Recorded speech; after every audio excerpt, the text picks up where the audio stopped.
हे वहां, कभी सोचा है कि जो कंप्यूटर्स हम हर दिन यूज करते हैं वो असल में कैसे बने? कंप्यूटर्स की स्टोरी आपकी सोच से कहीं ज्यादा पुरानी है। आज मैं आपको एक सुपर क्विक जर्नी पर ले जा रहा हूं, एंशिएंट काउंटिंग टूल्स से लेकर आज के माइंड ब्लोइंग सुपर कंप्यूटर्स तक। चलो लगभग 4000 साल पीछे चलते हैं। इमेजिन करो कि आप एंशिएंट चाइना में हो और आपको कुछ मैथ करनी है। आप क्या यूज करते हो?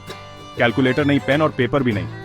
लोग अबैकस यूज करते थे, एक क्लेवर फ्रेम जिसमें बीड्स होती थीं, जिन्हें आप ऐड और सब्सट्रैक्ट करने के लिए आगे पीछे स्लाइड करते थे। फास्ट फॉरवर्ड करो 1617 तक और जॉन नेपियर नाम का एक आदमी नेपियर बोन्स इन्वेंट करता है। ये नंबर्स वाली स्टिक्स थीं जिससे मल्टीप्लिकेशन और डिवीजन बहुत आसान हो गया। अब चलो 1600s और 1700s पर चलते हैं। Mechanical as. 1642 में ब्लेज पास्कल नाम का एक टीनेजर पास्कलाइन नाम की एक मशीन बनाता है। ये असल में नंबर्स को ऐड और सब्सट्रैक्ट कर सकती थी, कोई इलेक्ट्रिसिटी की जरूरत नहीं। ज्यादा टाइम नहीं बीता था कि गॉटफ्रीड लाइबनिज व्हील इन्वेंट करते हैं, जिससे क्रैंक के साथ मल्टीप्लिकेशन और डिवीजन पॉसिबल हो गया। 1800s में बड़े दिमाग आते हैं, चार्ल्स बैबेज और एडा लवलेस। 1837 में बैबेज एनालिटिकल इंजन का सपना देखते हैं। ये तब असल में कभी बना नहीं, लेकिन इसे कंप्यूटर्स का फादर कहा जाता है क्योंकि इसमें मॉडर्न कंप्यूटर्स के बेसिक पार्ट्स थे।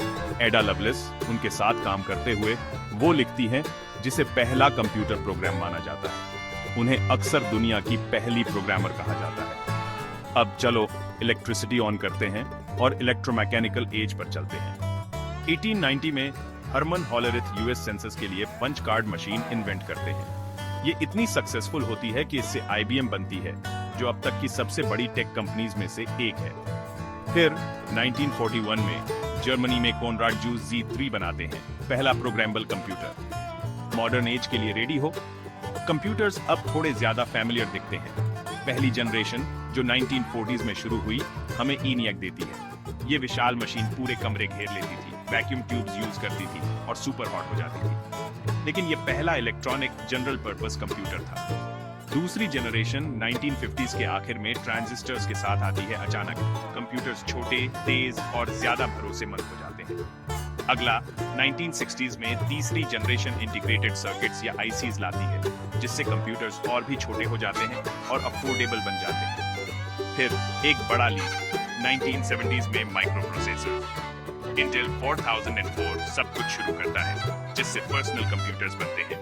हाँ, वही जो आपके डेस्क पर या आपके बैकपैक में है। और अब हम 5th जनरेशन में जी रहे हैं। Artificial intelligence, machine learning, robotics, यहाँ तक कि क्वांटम कंप्यूटिंग, ये अब साइंस फिक्शन नहीं है। कंप्यूटर्स पहले से ज्यादा स्मार्टर, तेज और ज्यादा एनर्जी एफिशिएंट होते जा रहे हैं। तो अगली बार जब आप अपना फोन उठाओ या लैपटॉप यूज करो, याद रखना ये सिर्फ एक गैजेट नहीं है, ये हजारों सालों की ह्यूमन क्यूरियोसिटी, क्रिएटिविटी और इंजीनियरिंग का नतीजा है। Pretty cool, right? Computer history में इस टाइम ट्रैवल एडवेंचर पर साथ रहने के लिए थैंक्स। अगर आप किसी भी एरा में और डीप डाइव करना चाहते हो तो मुझे कमेंट्स में बताना। अगली बार तक एक्सप्लोर करते रहो।